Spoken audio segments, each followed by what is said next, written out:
Halo. Mas, Ya Mas. iki jaman apa, Mas? Jangan lo kamas ya Mas. Lagi kayak apa?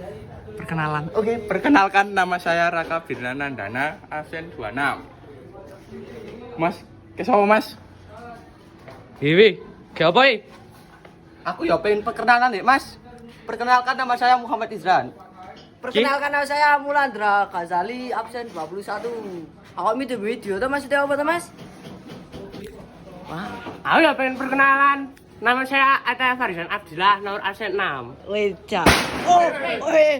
Ono apa gie? Aku ya pengen melu perkenalan Mas. Perkenalkan nama saya Tegar Akhila Rafid absen 33. Wis.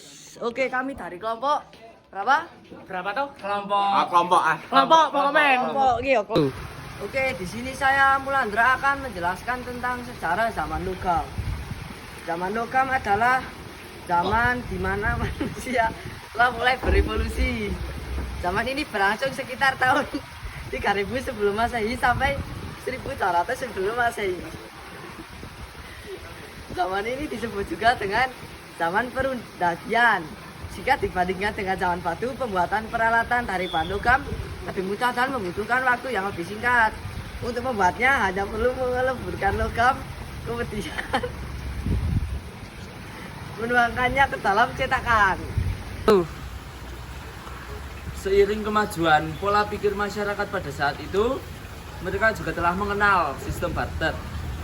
Alat-alat logam yang telah dibuat ditukarkan dengan berbagai bahan makanan. Karena itu zaman ini disebut juga dengan masa perundagian. Di mana kata undagi dalam bahasa Bali memiliki arti orang-orang yang terampil membuat alat dari logam.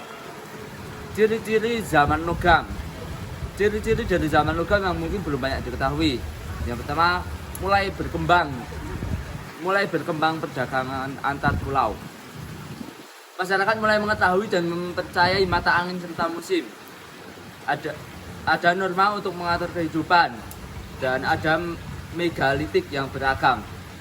Mata pencarian penduduk adalah bercocok tanam, berdagang dan membuat alat logam. Dan yang terakhir ada pembagian tugas dalam masyarakat berdasarkan keahlian. Berbagai ciri itu bisa diamati dari berbagai barang peninggalan yang mulai ditemukan manusia sekarang. Melalui berbagai peninggalan itu juga kita mengetahui bahwa zaman lalu.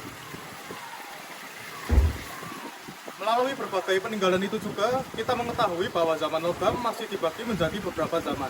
Yang pertama ada zaman tembaga. Di zaman inilah manusia mulai mengenal logam.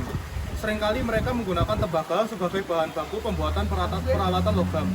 Zaman ini berkembang di beberapa negara di luar Indonesia seperti Malaysia, Thailand, Kamboja, dan Vietnam. Yang kedua ada zaman perunggu. Zaman perunggu merupakan zaman di mana manusia telah mengenal perunggu sebagai bahan baku untuk pembuatan peralatan yang mereka butuhkan. Perunggu merupakan bahan dasar yang lebih keras daripada tembaga. Zaman ini juga seringkali disebut dengan Dongsong Tongkin Cina. Zaman besi. Pada zaman ini peralatan bisa dibilang paling sempurna karena berasal dari besi. Manusia pada zaman ini telah mengenal berbahan dasar besi yang lebih keras daripada tembaga ataupun perunggu. Kesimpulan, zaman logam merupakan masa di mana manusia telah mengenal logam sebagai bahan baku peralatan mereka. Zaman logam dibagi menjadi 3 periode, yaitu zaman tembaga, zaman perunggu, dan zaman besi. Namun zaman tembaga tidak berkembang di Indonesia. Benda peninggalan zaman logam berupa perunggu dan besi banyak ditemukan di Indonesia. Selain benda nenek moyang telah mewariskan hasil kebudayaan, zaman logam berupa teknik-teknik pembuatan logam. Sekian, terima kasih.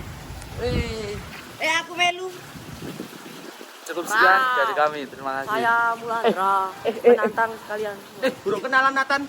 Oh iya, Nathan belum kenal. Oke, perkenalkan nama saya Nathanael Retel Nando dari absen 23. Ese. Nah, cukup sekian video dari kami. Jika ada kesalahan mohon dimaafkan ya. Alexi kamu. Oke. Jadi kalian tuh gak usah sampai Masuk.